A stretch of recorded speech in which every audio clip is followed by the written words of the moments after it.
Thank you very much. I really appreciate the introduction. And thank you to everyone for joining us today. I think we're going to have a lot of fun. As I think about what gets me excited in terms of development, I think that there's a lot of opportunities for high field imaging. And as I started to ask myself what I wanted to talk about today, everything came back to understanding both from a technical development point of view and from an applications point of view, how we can mirror and think about the structure and function and the relationship between the two. But if I had to pick a second title for my talk today, it would really be, let's see here. Listen, I image the brain at 7T, and you should too, because there's a lot of opportunities when we go to high field. And there's a lot of challenges associated with it, and the challenges are real, and they're actually amazing opportunities for new and interesting developments. But there's a lot of opportunities too, and I think that we should look at some of that and explore what we can learn from high field imaging right now, and then ways we can use it better going forward. So take a step back. Why do we want to image at 7 Tesla at all? I think that when I talk to a lot of my collaborators and we talk about motivations for going to high field, a lot of people focus on spatial resolution. That's for good reason. There's a lot of interesting information and a lot of opportunities for improvement just by improving the spatial precision of our measurements as we go forward. If you look at clinically standard imaging, you look at things that we've always been interested in, looking at the boundary between gray matter and white matter, how much we can learn from defining that boundary more precisely by improving resolution. Even what nominally might look like modest improvements can yield significantly better definitions that can be useful both to the neuroscience community and to the clinical community. This is a patient that I imaged just to explore the opportunities for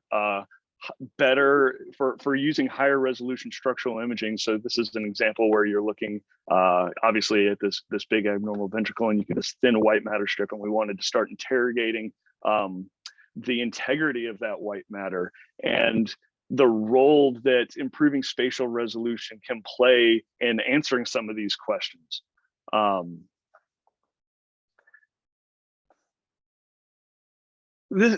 When you think about what we can start to define within the brain, here's an example where you've got an atlas representation, you've got histology, and you've got in vivo measurement of the same structures, and you can start to see internal structure within the brain today in a person that you previously would be using histology to define, except this person went home and ate dinner afterwards, right?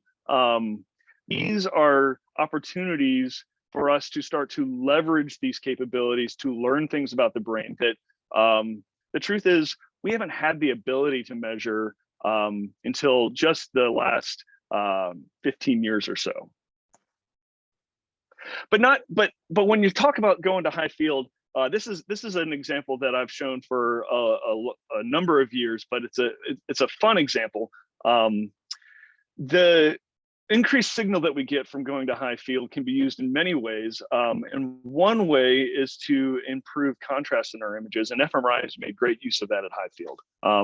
So here's an example, just a simple situation where I had a subject that did a simple finger tapping task. They were tapping their left hand fingers for 20 seconds, right hand fingers for 20 seconds, and rest for 20 seconds. And even if you do the smallest, the most simple analysis you can possibly think of, which is I just manually drew some ROIs around the brain. And I said, show me what the signal looks like in these regions when I image it at high field. Here's in red a little ROI that I knowingly drew where I expected the notch to be in the motor strip. A little piece of random medial gray matter. There's a little dark spot over here near the central sulcus that is a nearby vein. Over here on the left side, you've got this other venous structure that looks interesting. Let's draw an ROI there. And if we just plot the signal intensity in these regions of interest, what you see is that when you go to high field with this much signal and the ability to generate more contrast, signal changes are not subtle necessarily. And so, you know, I for those that know me, I'm a baseball fan. I'm a Chicago Cubs, and we had a manager, Joe Madden, that had a saying, and his saying, one of his sayings was, "Do simple better." Well, sometimes, you know, that's an opportunity for us to leverage high field to our benefit. Is we can take things that we used to do routinely and were challenging but doable, and we can make them better. And this is an example of the opportunities associated with that. And if you look at the those nearby venous structures, you can also see some of the challenges, right? You get bigger signal changes everywhere, including in the draining vasculature. But these signal changes are not subtle, right? What used to be a 3% signal change at 3T can be 15% at 7T, okay? I mean, think about that, 15% signal change. What does that really look like? I mean, you don't even have to do statistical analysis to be able to appreciate that. This is that same experiment that I just showed you a second ago, where we've got left-handed finger tapping, right-handed finger tapping, and rest.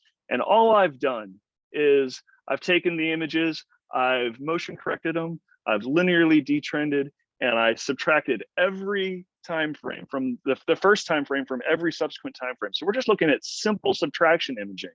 You know, this is the basics of imaging. And look right here. You can see the motor strip literally light up in real time with your naked eye. This is the type of signal change that we can generate when we go to high field. And then you start to ask yourself, well, if I do that, how can I leverage that?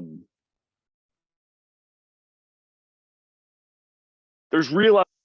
So when I think about imaging in general, I think you can break all imaging down into kind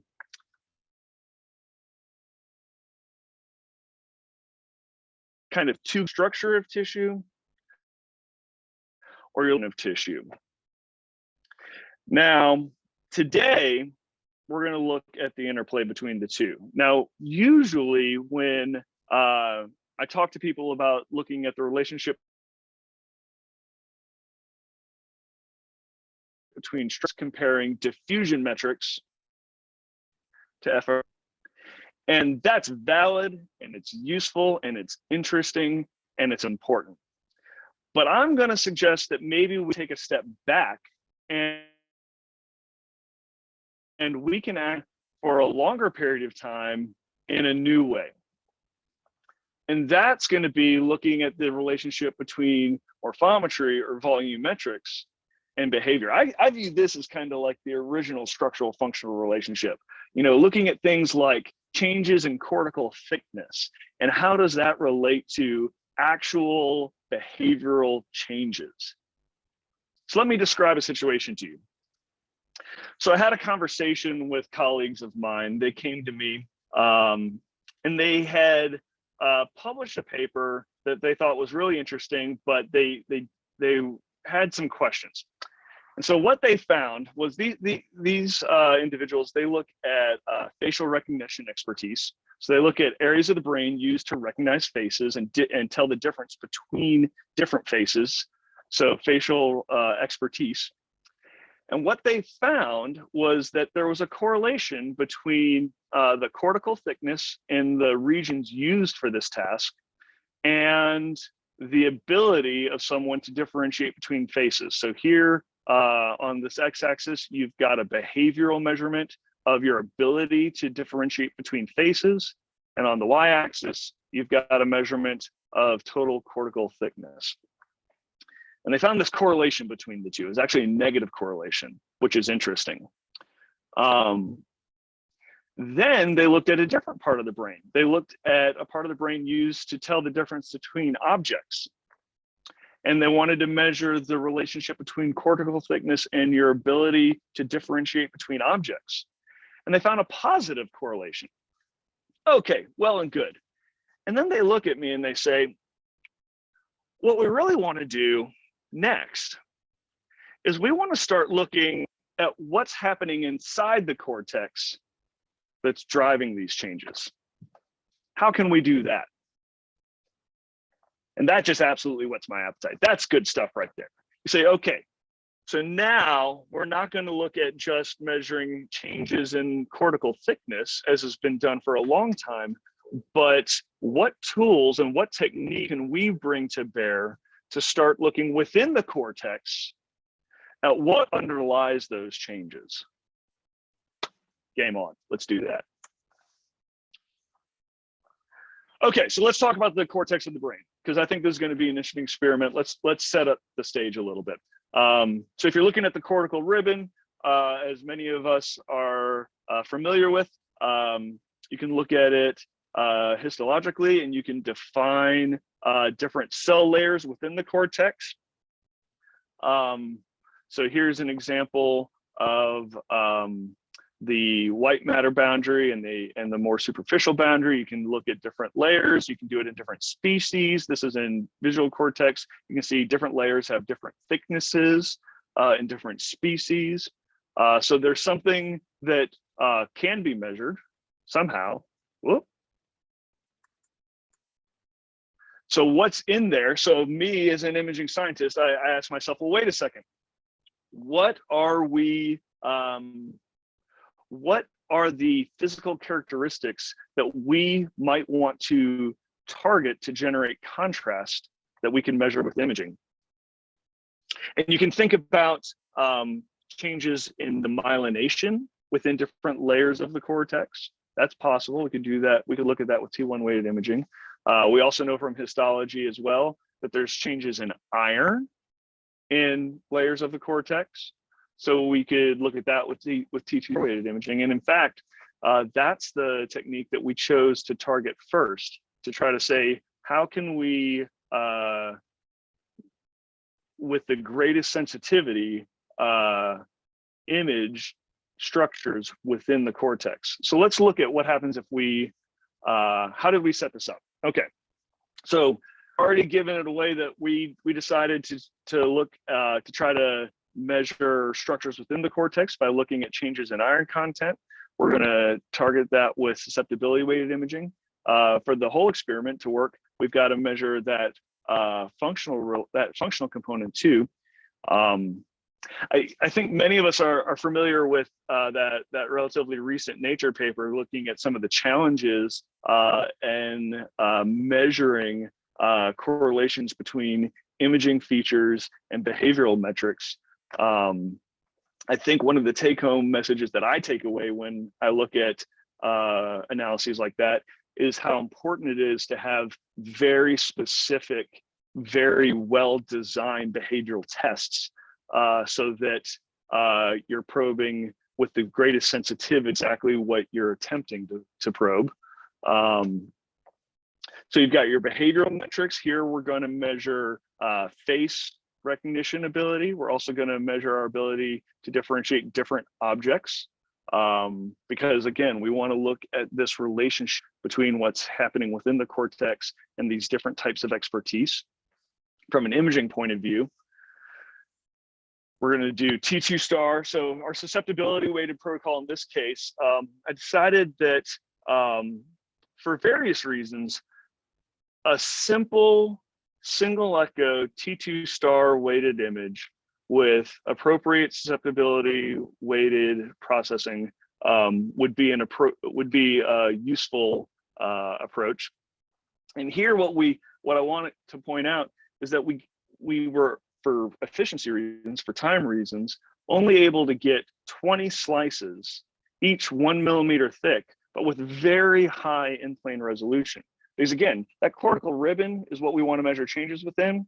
And your cortical ribbon, a lot of people think of it as on average about 3 millimeters thick across the brain. It's anywhere from 2 to 3 millimeters thick, depending on where you look. If you want to divide that into 3 sections and then get useful measurements across it, this type of resolution, 194 micron in plane, gives you up to 5 measurements within each of the 3 subdivisions across the cortex. And that's the kind of resolution you need just to start trying to approximate how changes in these layers occur.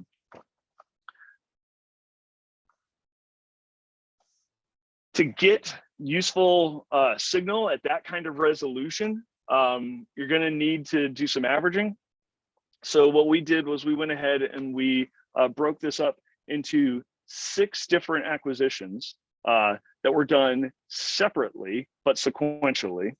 And the reason that's important is it allows you to do some co-registration between acquisitions, because each one of these takes almost 10 minutes. So we're talking about an hour's worth of imaging to get one high quality measurement of structure in this portion of the brain. So what happens when you do that? Because this is kind of the simple but useful approach to how to maximize information. We're just going to spend the time and we're going to brute force try to maximize the quality of our T2 star weighted signal in this region. So here's an example of what kind of images you can generate when you spend this kind of time imaging, okay? So on the left, what I've got is the 20 slices with 1 acquisition. And let's see if I can pause these and show you some more with some more specificity. So just to orient you on where we're looking, these are coronal slices. Let me go back to the previous slide, if I can. Here we go. This is a nice representation of what our imaging stack looks like. Okay, so we've got a 20 millimeter stack of slices oriented coronal oblique that is going to be centered on these face and object recognition regions. And when we come back here and we look at that, those regions that we're going to be looking at right about here. So here you've got cerebellum, you've got the ventral surface of the temporal lobe. And when you spend your time in average, what I hope you can already start to appreciate is that you're able to average out some artifacts that are probably associated with motion and breathing and other challenges like that. But you can also really improve your contrast within the cortex itself. And what you can probably already see is that we're starting to be able to resolve a dark band within that cortical ribbon that you would typically associate with laminar structure. Let's look at how we can, so let's take a step back. So we get these, we spend an hour with highly controlled T2 star weighted images. We can start to image structure within the brain as well as we can. What can you start to see? I mean, there's beautiful stuff to be seen, right? Look at these intermedullary vessels. I mean, this slice happens to cut right through a sulcus, so you can see all this sulcal vasculature, but look at all this structure within the white matter. You can see how these vessels, the same in the same directions, then you can even start to see how they course up and then turn and pierce through the cortex. I mean, look at this. You can see intracortical vasculature. So now and I get excited about this because you start to ask yourself, I already know that vasculature is sensitive to all kinds of disease processes. And now I'm able for the first really to cortex itself. What can that start to be sensitive to? And what are the opportunities there? And then this just happens to cut through a part of visual cortex. You can really see where you can define that middle layer of the cortex, and you can start to say, all right, well, now I can see laminar structures within the cortex too. What can I learn from those? So here, we're measuring intracortical structure. We can see vasculature, but importantly for this study, we can start to see layers. And so what we're going to do, let me give you an outline for how these data are going to kind of be processed in a way that we can start to probe these relationships, okay? We're going to gather our susceptibility weighted images. We're going to perform the susceptibility weighted processing. We're going to co-register and average them together, yielding one high quality susceptibility weighted image for the study. Now, when we gather those 6 separate images, they're going to be planned to overlap with functionally defined regions. Now, those functional definitions can be used to functionally localize these object and these face regions within this in the susceptibility weighted image space. And then we can start to analyze laminar structure within each of these functionally defined regions, okay? Then we can start to measure our laminar profiles and then measure correlation to behavior. Let's kind of walk ourselves through that process, okay? So again, here's the type of region of the brain that we're targeting. So on any given experimental day, we'll set up our T1 weighted image. We get a nice survey of the brain. We'll execute functional localizers in the scanner. Now, importantly, we actually analyze that functional data in real time at the scanner. And the reason why that's important is because, again, we're only getting a narrow stack of slices. So we need to make sure that that narrow stack of slices falls right on the regions that we're interested in. And furthermore, if you think about it, we're only getting really high resolution measurements in plane.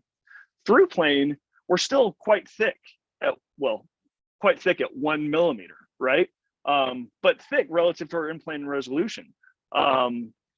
So we need to take care in the planning of our slices so that the slices run orthogonal to the ventral surface of the temporal lobe, so that we're cutting right across the cortical ribbon and not angulated through plane any more than we have to be. Okay, so online analysis of our functional data, so that we can use that analysis to then plan the acquisition of our susceptibility weighted scans. And this is the type of orientation that comes out of that. So here's an example of one of these images. Once we have the data properly acquired, overlapping with our functional regions, we need to actually identify the span of cortex that we're going to do a laminar analysis over. So there's different ways that you can do this. It's an interesting segmentation problem. There's lots of automated tools. We actually chose to go a very old school way and manually segment the inner and outer boundaries of the cortex and have multiple raters do it, and then get the average boundary across raters. You can co-register that functional data that we used for planning purposes, now reuse it to identify where that functionally defined ROI was in susceptibility weighted, in the space of the susceptibility weighted image. And that lets you define laterally the boundaries of the span of cortex that you want to analyze. Now we actually got quite lucky in this study in that frequently the span of cortex that we're interested in is a relatively flat portion right here. So that actually has some advantages in terms of minimizing sensitivity to issues of measuring profiles across highly curved cortex. So now, once we have our region of interest defined, we can measure laminar profiles, and we can talk about that for a minute. So there's different ways you can define profiles across the cortex. There's advantages and disadvantages of the different methods. What we used in this case was an algorithm for minimizing the distance between the inner and outer boundaries, and then measuring the profiles across that, across the width of the ROI. So you can measure all the profiles, do a fourth order polynomial fit so that you can calculate inflection points. And at this point, this is when we start to get down to brass tacks of saying, all right, where are my layers and how wide are they? Okay, because what you've got is you've got the inner and the outer boundary of the cortex. You've got these inflection points as you plot the dip in signal as you move across the width of the cortex. And you can use these inflection points to define the boundary between layers. Now, what do the data actually look like when we start to look across subjects in this way?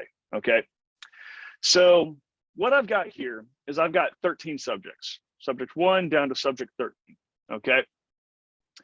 And I'm plotting their total cortical thickness and then the definition of the width of each of the 3 layers across that cortex in each of the 13 people. And I've ordered my subjects here based on their ability to differentiate faces. So this is based on their behavioral measurement. I have sorted people according to their behavioral measurement. And in this case, it's the measurement of their face expertise or their ability to differentiate faces. And what I think you can already start to see is that, yeah, we're reproducing what that old study already showed, which was that as you become better at as your ability to differentiate faces changes, your total cortical thickness is correlated to that, okay? So that's great. And, oh, by the way, there's also, you can qualitatively start to see that this deep layer, that looks like it might be correlated too. Let's go ahead and look at that. Okay, so we still got our resolution susceptibility weighted image here. We can use that for a variety of purposes. We can still measure the cortical thickness, obviously, and sure enough, we reproduce what we showed before, which is that in face areas, there's a negative correlation between the total cortical thickness here and the ability to differentiate between faces. And in object areas, which is that other region, I didn't show in that activation map, it was the blue blobs on the activation map. The red blobs were the face areas. The blue blobs were the object areas. In the blue blob, you get this positive correlation between total cortical thickness and the ability to differentiate between objects. Okay, but now let's get down to the point. What happens when we look inside the cortex to see what underlies this? All right, well, sure enough, there's interesting information here. All right, so in the face expertise, what we can see is that it's the deep layers that look like they're driving the majority of the changes in total cortical thickness. The middle and the superficial layers don't show that same pattern nearly as well. And that's interesting because then when we look at the object areas and we say what layers are driving this correlation in object recognition, it's actually all 3 layers somewhat equally. There's no real differentiation between the 2. So this is a different behavior in the 2 different parts of the brain. Now that's really interesting. So then if you're like me, you sit back and you say, well, what the heck is going on here? Why is this happening? What's the difference? Why do some layers drive changes in total cortical thickness when I'm looking at face areas, and different layers drive the changes in total cortical thickness when I'm looking at object recognition? Well, this gets into the realm of speculation, right? But one possible hypothesis is that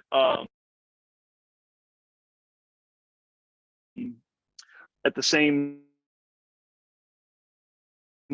state. So you think about it, when do we as individuals learn to differentiate between faces? We do it very early in life. Infancy, one of the first skills that we acquire as humans.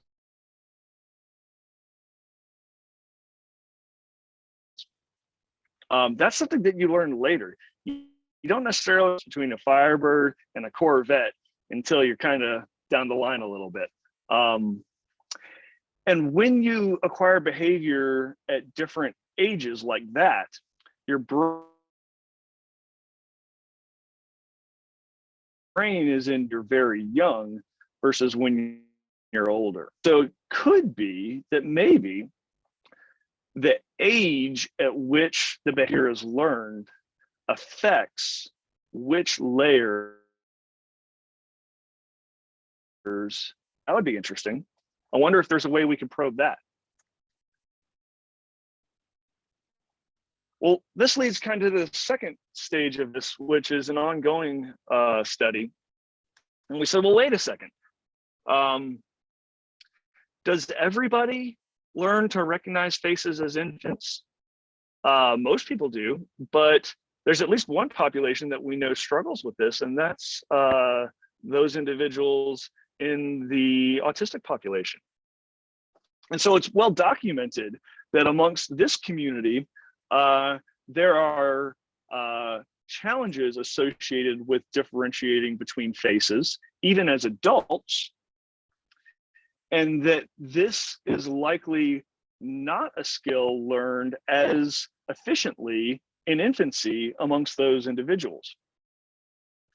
Well, what happens when we start to look at the change in layer thickness and its correlation to behavior in that population? Well, sure enough, so we went ahead and did this. And so we've taken, here we've got a population, an autistic population, a high functioning adult autistic population. And we're looking at them compared to matched, typically developing individuals. And you can see differences already. So you can already see that there's differences in the total cortical thickness between the typically developing individuals and those in the autism community. And those differences persist across all the different layers. But what happens when we start to incorporate that behavioral component, okay? And so here, let me orient you to this. Here, the three plots are actually in reverse order from the one I showed you before. So here, deep is on the bottom, superficial is on the top, with autistic community on the left. We've got the typically developing community on the right. And even in this smaller data set, we start to reproduce, again, that negative correlation between total cortical thickness and ability to recognize faces in the typically developing community. And similar to that last study that I showed you, we start to see that deep layers represent that change much better than the more superficial layers. Okay, so that's interesting. But what happens when we look at these same face areas, but now we look at it in the autistic community? And we start to see a very different correlation. And this is very preliminary. We've still got this is an ongoing study. But we start to see a suggestion that correlation may be very different, and in fact, could be more like what the object correlations look like in the typically developing individuals. And that would be consistent with this idea that individuals in this community continue developing that expertise later in life in ways that typically developing individuals may not be. So that's all interesting. So let's step back and kind of look at what we've already shown. So again, we're taking a look at that structural functional relationship in an old school way, not looking at DTI and fMRI, but instead looking at volumetrics and morphometry versus behavior. And we were able to reproduce findings from that original study that related total changes in total cortical thickness to face expertise or to object expertise. Whoa, whoa, whoa. Hey now. Can't give away the goods yet. All right. Here we go. So we've got middle and so we also saw that deep layers are driving the relationship between behavior and face processing, and that middle and superficial layers played a larger role in explaining correlations between the object recognition and total cortical thickness. And then we showed some evidence that perhaps this has an explanation rooted in changes in plasticity of the brain and the age at which behaviors were acquired. So going forward, where is this work going forward even after that? Well, from stepping back into my imaging physicist point of view, one thing that we'd like to be able to do is take a more robust approach to sampling brain that doesn't require this highly targeted definition of the region for analysis. And so first thing we've got to do is find a way to accelerate acquisitions to increase our coverage. And because these are slice selective imaging sequences, we've got one approach that we're doing right now is looking at the use of multiband to multiply the number of slices that we're able to acquire in the same amount of time, and then develop the techniques to accommodate for mismatches between the slice orientation and the surface of the cortex.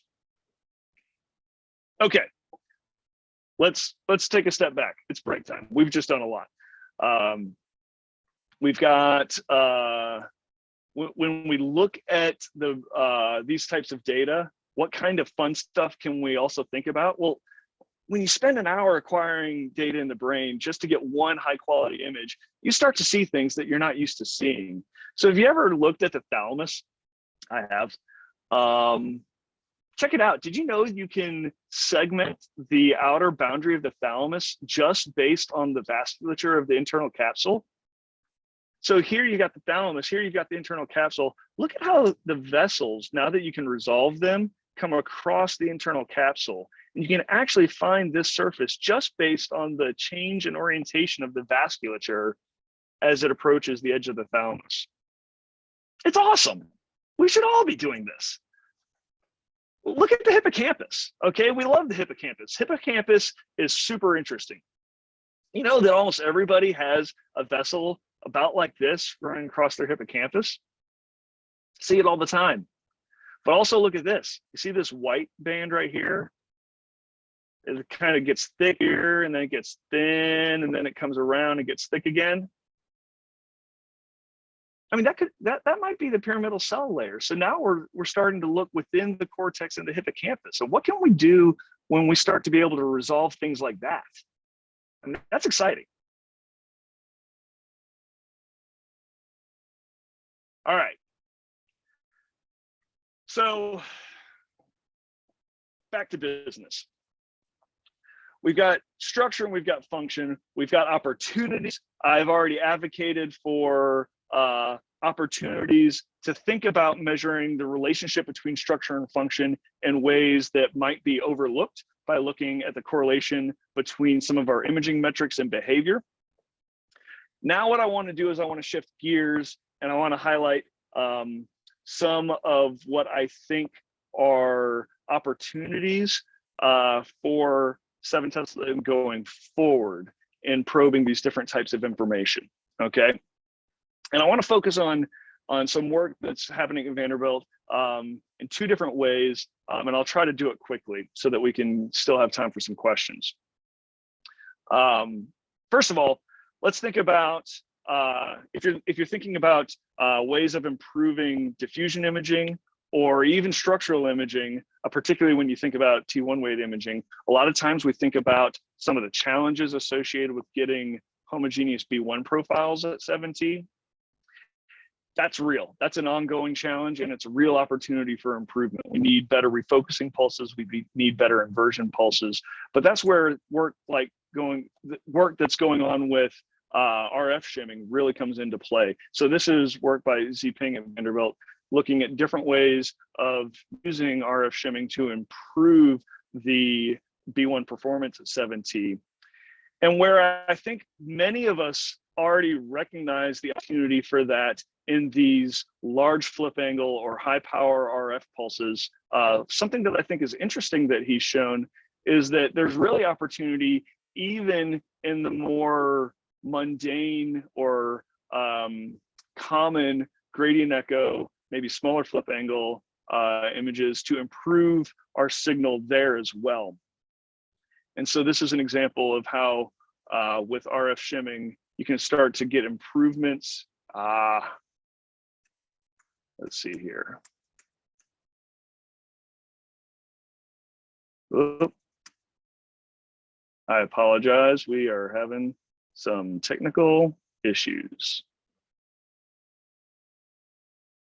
Here we go. You can start to get improvements in the TSNR associated, even in fMRI data, RF shimming.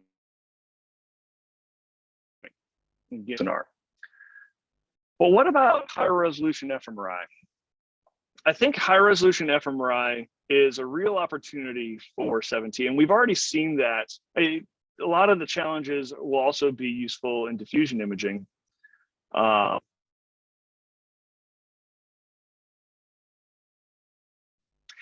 Has really blossomed, right? I mean, look at this. It was from 2010. This is laminar fMRI has been going on for at least 12 years. This is not new. This is an opportunity for 7T. And we showed how even when you get associated with getting smaller voxels, improve, and this is in resting state data here, you can improve the contrast to noise of your functional measurements, probably just due to, well, when most of us think about doing fMRI, we go to the tried and true methods of single shot gradient echo EPI, and there's real challenges associated with that in terms of minimizing distortion, right? And this is an example that's particularly horrific, but distortion's a problem at 7T. And so if we want to really develop methods to improve high resolution fMRI at 7T, one of the things we need to deal with is distortion. And there's different ways we could attempt to do that.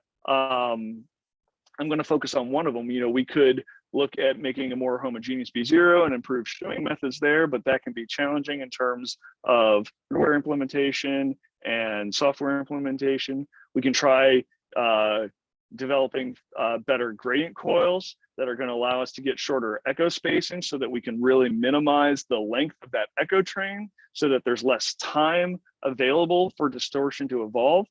But again, that's a big hardware investment. That's a very significant engineering challenge. We can also just try to shorten echo trains by acquiring fewer lines of K-space. That's your typical graph-sense, skipping lines of K-space, using reconstruction methods to fill in the missing data. But what I want to look at is a method that has started to develop for doing better multi-shot imaging. So multi-shot EPI. So we've done multi-shot EPI for a while.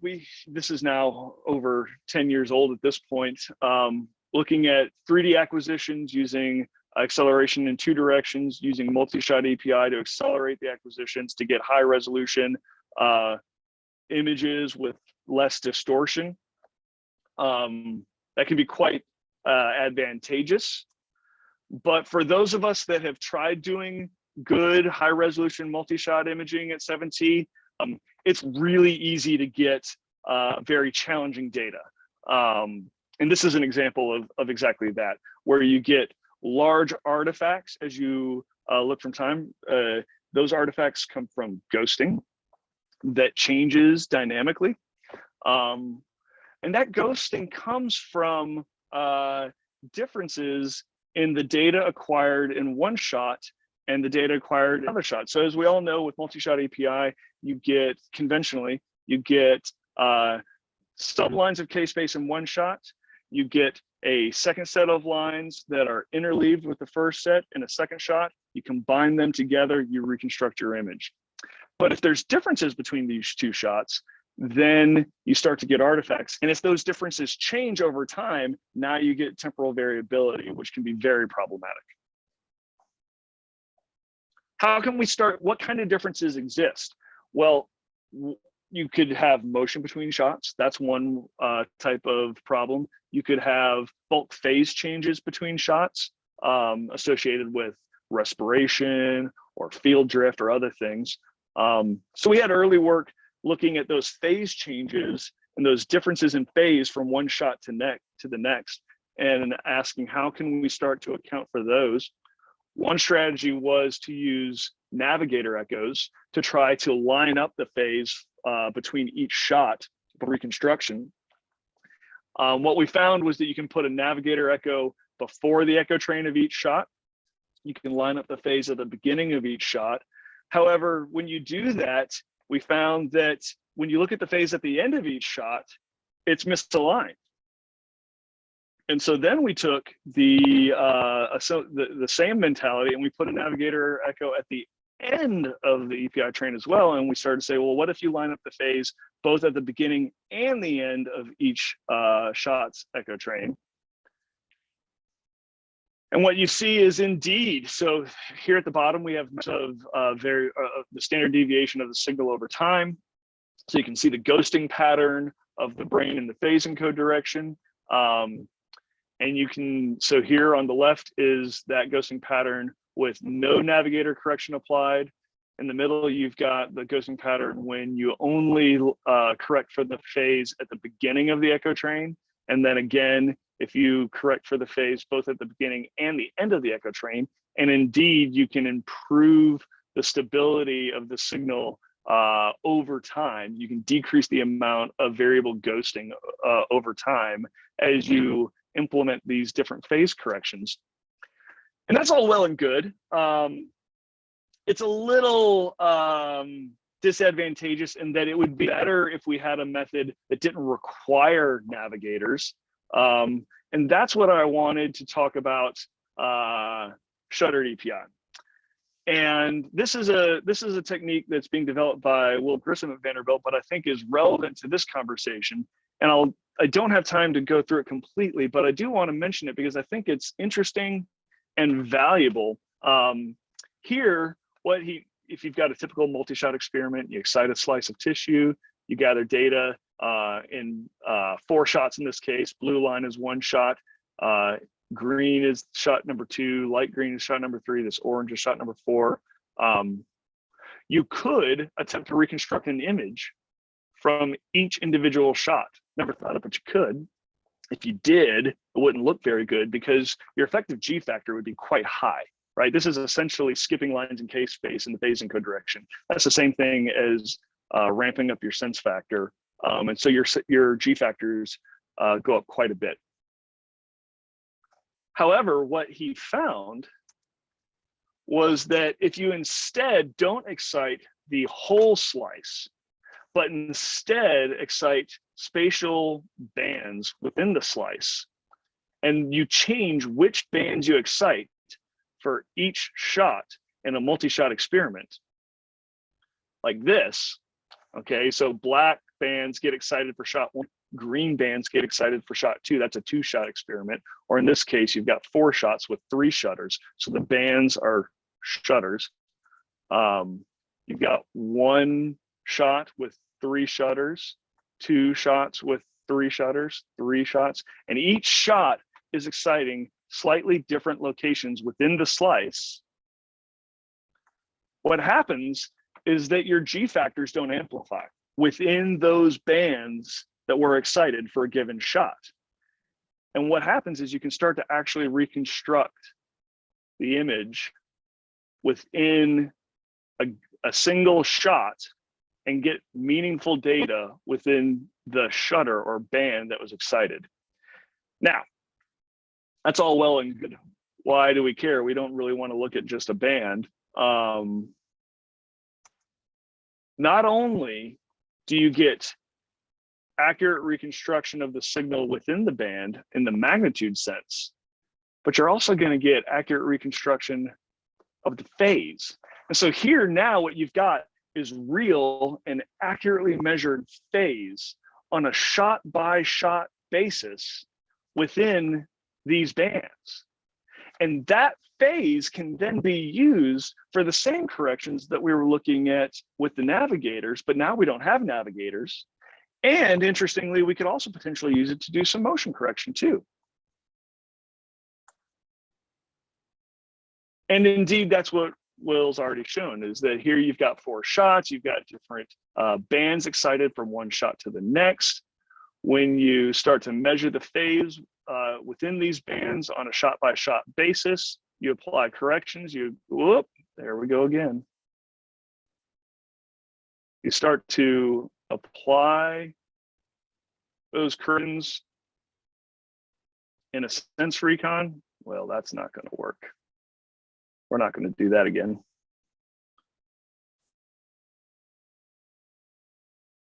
Here we go. So you apply these corrections in a sense map, and you can start to reconstruct your image accurately.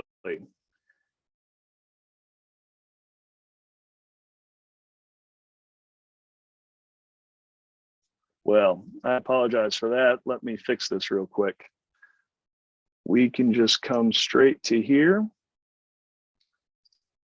And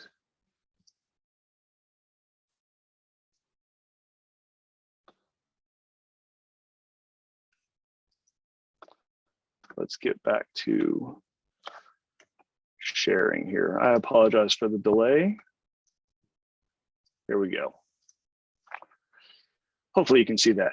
So, Shuttered EPI. Let's finish this up. What you've got is the ability on a shot-by-shot basis. And when you reconstruct the phase information, you get the same G factors and is in a conventional excitation because you've only excited specific bands and different bands from one shot to the next. And so this is a map of G factors showing that the G factors in the conventional, and you get slight amplification where those shutters overlap. Okay. You also, because you're exciting different spatial locations, you pay less of a price in terms of decreased T1 relay to lapse before a piece of tissue is re-excited. So you don't pay the penalty of lower SNR that can come from having a short TR.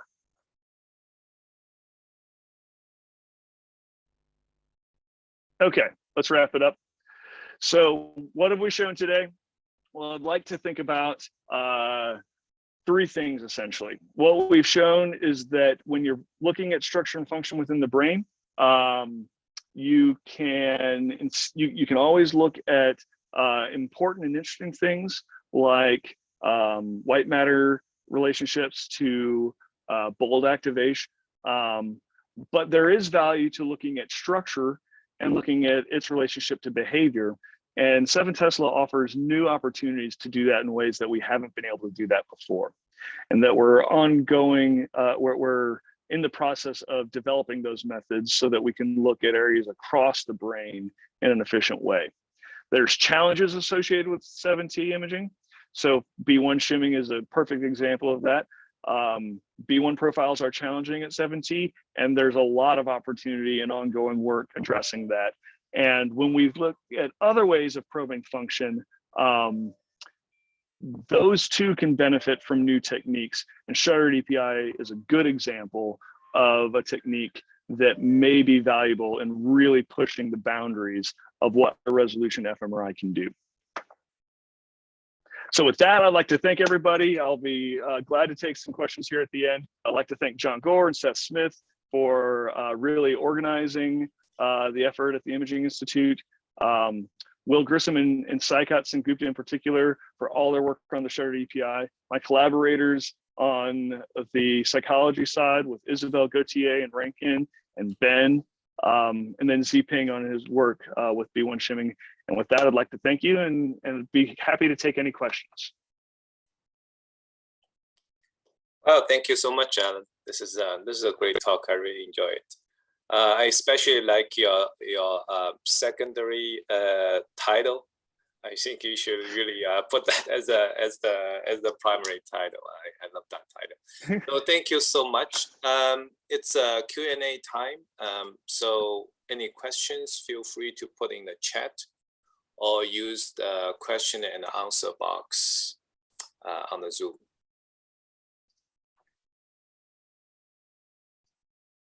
Yeah, I thought I thought the first application you showed is quite interesting, because at first I thought it's functional, then I realized it's not functional. It's the cortical thickness you're measuring, right? Right. So yeah. Right. So is there are there particular different methods that you're trying to separate these deep, middle, and superficial layers? Yeah, right. So there's definitely different ways you can go about it, right? And I think that gets back to what I showed on kind of the histology slide, where you can try to probe different aspects of the physiology within the cortex. So we know there's differences in the myelin or in the iron content. There's also differences in the myelin content. I think they're both they both got their advantages and disadvantages. The reason why I went with the targeting the iron content was twofold. One, because I knew I could do it with a very basic gradient echo sequence, right? Which I had confidence was already able to perform well at 7T. So I thought that from a pulse sequence point of view, it was an advantageous starting point. And then the second reason that I went with it is because you can make use of the added contrast, right? So once, kind of it's the same argument that you make with why it's so advantageous to do fMRI at 7T, right? Not only do you benefit from the higher SNR, but you also benefit from the better ability to quickly generate contrast between different regions of susceptibility, right? And so it was really trying to take advantage of that double whammy to maximize our chances of visualizing that middle band of tissue with the best sensitivity that we could get. Right. Yeah, because we had some collaboration with Dr. Michael Miller's group. I wish Tila can be here. He actually emailed me, he couldn't be here, so that's why we recorded and he'll look at that. So they have some methods based on the sort of the big brain data where you actually know the ground truth, and then sort of a build up and to separate the layers. But I feel there are lots of methods we can use in our study. I was just sometimes it gets confusing, which method we should actually use. So I was wondering, if you have some comments or experience to share, especially when we're trying to use the structural scan to inform the functional analysis. That seems to be a tough problem for us. And I don't think there's a clear answer in the field. No, so I agree with you. Yeah. So what's in comments or advices? So I'm sorry, can you phrase the question again? So basically, I saw you have a slide, you talk about how to separate those layers. And there's so many different methods. I was just wondering, why do you choose certain methods, and whether you have advices? No, I think so. I think it's a really interesting question, and I think that when you look at structure in the brain, we were very lucky because we had a very focused hypothesis on where we wanted to look.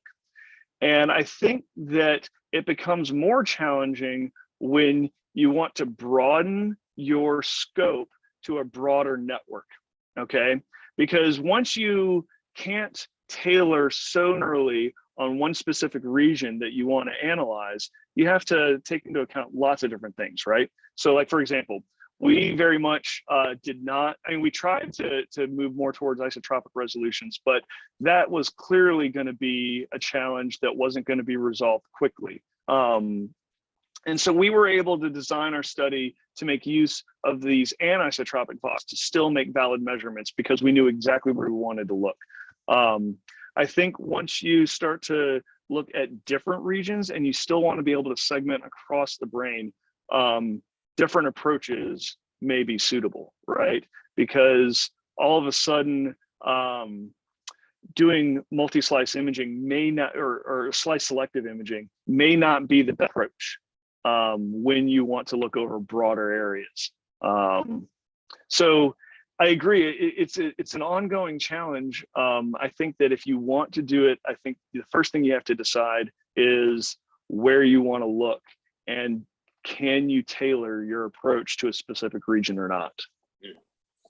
Yeah, what we often found in the data is especially the layers on the edge, right? Like the first layer and then the bottom layer. It's similar to when you do multi-slice, motion correction, the first and then the last slide sometimes get cut off, right? So you see that kind of artifact. And the other thing I want to ask you is that I see our resolution is very, very high. We tried to do some similar resolution here, but the motion artifacts is really killing us because the skin itself is long, right? So yeah. I wonder if there's anything in particular you did, to minimize that. No, yeah, no. So that's a really important point, that as we push resolution, motion correction is going to become a hugely important topic.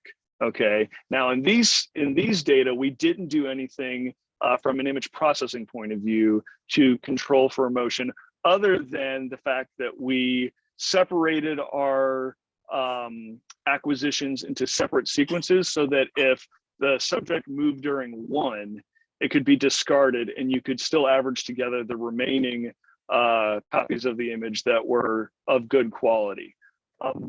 But within an image, that still took 10 minutes. And if the subject moves within that period of time, you've got a real problem. So in these data, we saw that about 1 out of 10 or so subjects would have enough motion that the data were not suitable for analysis. And that's an attrition rate that we just had to absorb. But I think that if you look forward at some of the techniques that are being developed, and I'm thinking specifically about some of the better prospective motion correction techniques, if we can implement those at high field and still we've got plenty of signal. That's something of is that at 7, we've got more than enough signal to push our resolution even farther than we have.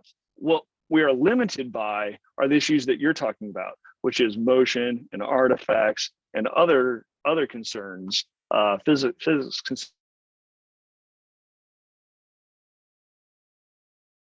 as well. Can develop those other techniques to allow us to. Yeah, great, thanks. I don't see any additional questions. Well, if no other questions, thank you again, Alan. Thanks so much for your time to talk to us with this great talk. And thank you for everybody to be here. And I hope you have a great the rest of the day, and we'll see you next month. Sorry. Thank you again. Bye.